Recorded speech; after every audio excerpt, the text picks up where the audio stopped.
अस्सलाम वालेकुम स्टूडेंट्स। जैसे कि हमने पिछले लेक्चर में इलेक्ट्रिक फ्लक्स के बारे में पढ़ा था और हमने फिर इलेक्ट्रिक फ्लक्स का मैथमेटिकल फार्मूला और फिर इलेक्ट्रिक फ्लक्स के कुछ हमने केसेस बनाए थे। तो आज हम इलेक्ट्रिक फ्लक्स को ही लेके चलेंगे और हमने वहां पे बात की थी कि अगर परपेंडिकुलर सरफेस पैरेलल हो या किसी एंगल के ऊपर हो तो उस टाइम इलेक्ट्रिक फ्लक्स को फाइंड आउट करने का फॉर्मूला क्या होगा। स्टूडेंट्स, आज जो हमारा आर्टिकल है वो है electric flux through a closed surface enclosed bye a charge. यानी इनक्लोज्ड एक चार्ज है, आपने उसको क्या किया हुआ है, किसी भी सरफेस में इनक्लोज किया हुआ है। अब हम उसकी करस्पॉन्डिंग जो इलेक्ट्रिक फ्लक्स प्रोड्यूस हो रहा है हम उसको मैथमेटिकली क्या करेंगे, डिराइव करेंगे और फिर हम आखिर में कंक्लूड करेंगे कि ये इलेक्ट्रिक फ्लक्स किन फैक्टर्स के ऊपर डिपेंड कर सकता है।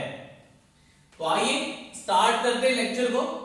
सबसे पहले देखिए कि एक आपके पास क्लोज्ड सरफेस है, इसमें एक चार्ज प्लस क्यू जो कि पॉजिटिव है वो इसमें इनक्लोज किया हुआ है और आपको ये पता है कि पॉजिटिव चार्ज से electric field lines radially outward direction में होती है।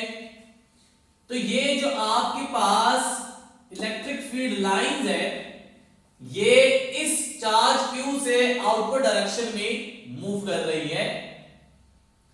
अब जो क्योंकि ये क्लोज सरफेस है तो क्लोज सरफेस के लिए अभी तक हमने कोई भी फॉर्मूला नहीं पढ़ा।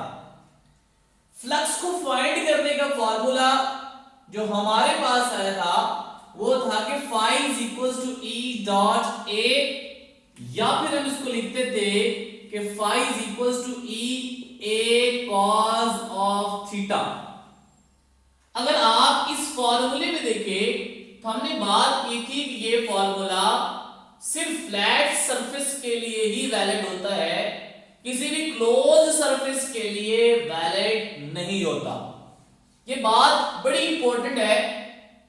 अब देखिए आपके पास ये फ्लैट सरफेस नहीं है, लेकिन आपने करना क्या है, इस सरफेस को फ्लैट बनाना है ताकि हम इस फ्लैट सरफेस के ऊपर फिर ये फॉर्मूला अप्लाई कर सके।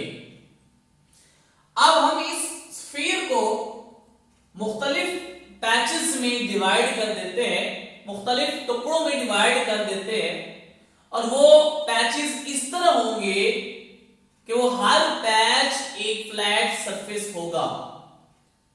स्टूडेंट्स, अगर मैं यहां देखें तो यहां पे एक पैच को मैं कंसीडर कर रहा हूं। वो पैच आपके पास क्या है, जिसका area let's say delta A है मैग्नीट्यूड वाइज, और वेक्टर एरिया हमेशा उस सरफेस के बिल्कुल perpendicular that is normal to the surface जो कि ये डायरेक्शन शो कर रहा है। और अगर आप इस पैच से देखें तो इस पैच से इलेक्ट्रिक फील्ड लाइंस भी पास आउट कर रही हैं which is radially outward direction. अगर आप कोई एक और पैच कंसीडर करते हैं, लेट्स से फॉर एग्जांपल ये आपके पास एक पैच आ गया जो इलेक्ट्रिक फील्ड लाइंस की डायरेक्शन है वो ये बनती है, और अगर मैं इस पॉइंट के ऊपर देखूं तो रेडियली आउटवर्ड डायरेक्शन में आपके पास ये वेक्टर एरिया की डायरेक्शन बनती है। तो अगर आप नंबर ऑफ पैचेस कंसीडर कर ले तो हम देखेंगे कि हमारे पास जो पैचेस आते हैं, लेट्स से ये आपके पास डेल्टा A1, ये आपके पास आ गया डेल्टा A2, इसी तरह हम तीन पैच करें तो डेल्टा A3, और अगर हम अप टू ज्यादा यानी इनफिनाइट नंबर ऑफ पैचेस कर ले तो डेल्टा AN उसका एरिया आ जाएगा। और हर पैच से गुजरने वाली इलेक्ट्रिक फील्ड लाइन जो है वो आपके पास क्या बनेगी, E वेक्टर बनेगी। तो हमने क्या किया है कि हमने डिवाइड किया है होल सरफेस को स्मॉल पैचेस में such that each patch is a flat surface, और हमने कंसीडर किया है कि delta A1, delta A2, delta A3 and up till to delta AN are the small patches area, यानी उन तमाम पैचेस का ये आपके पास क्या मौजूद है, एरिया है। और हर एरिया के पैच से जो electric field line pass out कर रही है, इलेक्ट्रिक इंटेंसिटीज है, वो आपने नोट किए। मैं सपोज करता हूं E1 E2 E3 up till to En are the electric intensities passing through each patch। ये हमारे आपके पास क्या थी, पहले थ्योरेटिकल फॉर्म था जो हमने इस स्फीयर को फ्लैट सरफेस बनाने के लिए मुख्तलिफ पैचेस में डिवाइड कर दिया। अब हम क्या करते हैं, कंक्लूजन पे मैथमेटिकल कैलकुलेशन करते हैं। अब हम देखेंगे अगर हर पैच से electric field lines pass out कर रही है और हर पैच का एक वेक्टर एरिया भी है, तो इसका मतलब है कि हर पैच का अपना क्या हो जाएगा, फ्लक्स प्रोड्यूस होगा उसमें। अगर A1 मैं कंसीडर करता हूं तो इससे जो फ्लक्स प्रोड्यूस होगा वो आपके पास होगा φ1।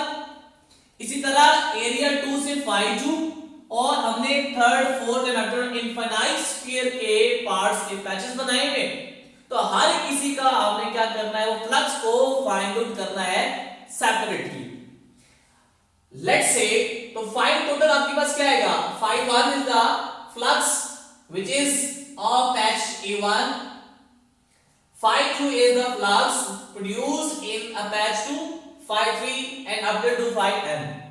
तो फ्लक्स का फार्मूला मौजूद है हमारे पास, E डॉट A, हमने φ1 की जगह क्या पुट कर दिया, E1 डॉट डेल्टा A1, φ2 की जगह पुट कर देंगे हम E2 dot delta A2 plus φ3 की जगह E3 dot delta A3 up to φn की जगह पुट करेंगे En डॉट डेल्टा An।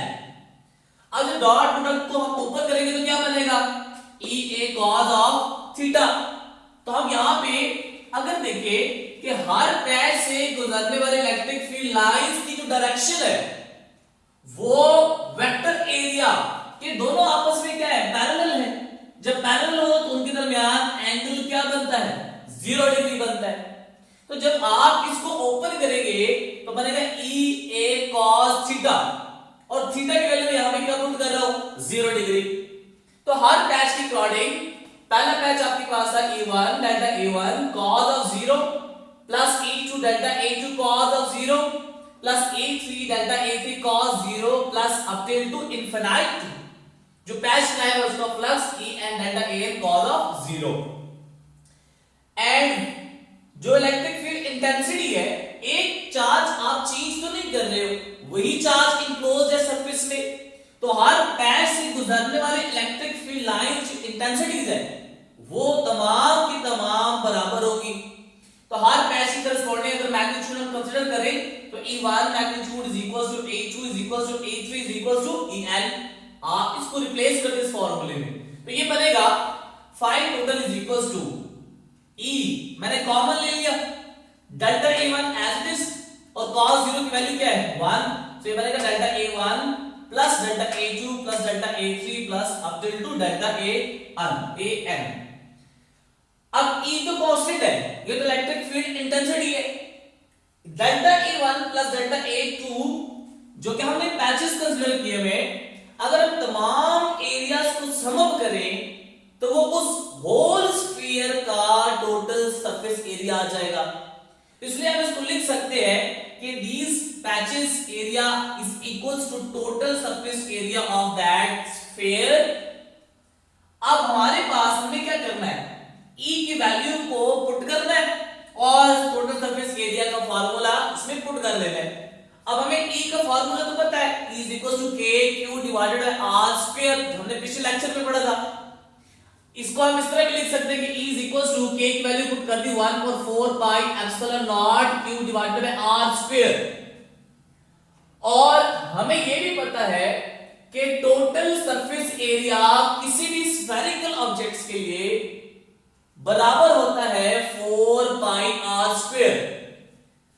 अब देखिए कि आपने E की जगह पुट करना है E is equals to 1 और 4 pi epsilon naught Q divided by r square, and surface area for sphere put करना है 4 pi r स्क्वायर।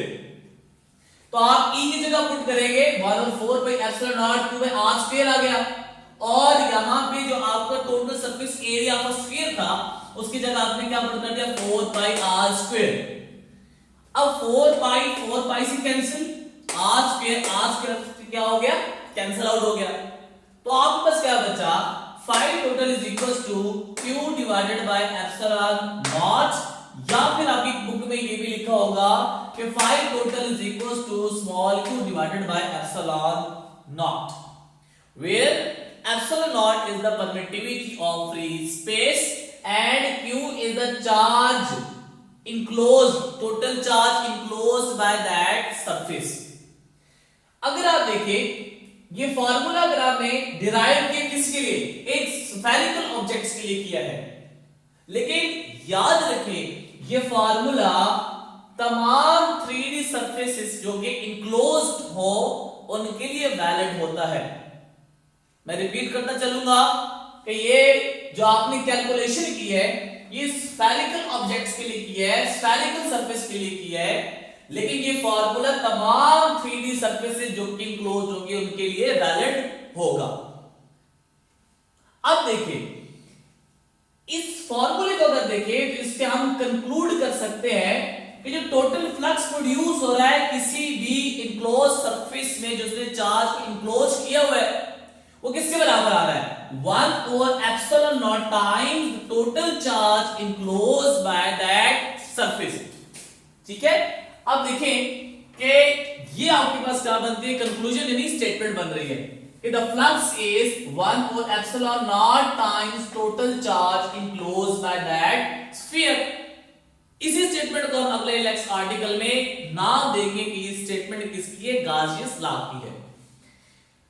अब देखें कि इसके डिपेंडेंस अगर देखें तो किसके ऊपर डिपेंड कर रहा है, मीडियम के ऊपर और चार्ज के ऊपर।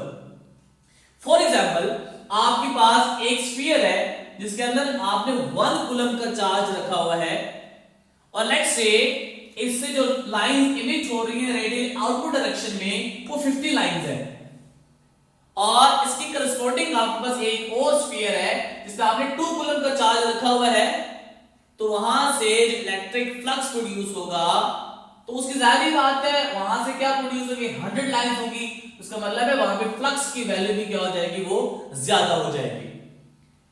अब हम देखते हैं कि मीडियम का रोल किस तरह इसमें इफेक्ट होता है। अब देखिए कि फॉर एग्जांपल आपने 1 कूलम का चार्ज किसी भी स्फीयर में इनक्लोज किया हुआ था, उससे 100 लाइंस इमिट हो रही थी बाहर इन रेडियल डायरेक्शन आउटवर्ड में। अब अगर आप इसको वाटर से इनक्लोज कर दें, यानी बीच में एक मीडियम वाटर का रख दें, तो वो क्या कर देगा कि अगर आप नोट करेंगे तो वो ब्लॉक कर देगा इलेक्ट्रिक फील्ड लाइंस को। अब इलेक्ट्रिक फील्ड लाइंस जो बाहर इमिट होंगी वो 100 नहीं होगी बल्कि 100 से क्या हो जाएंगी, लेस हो जाएंगी।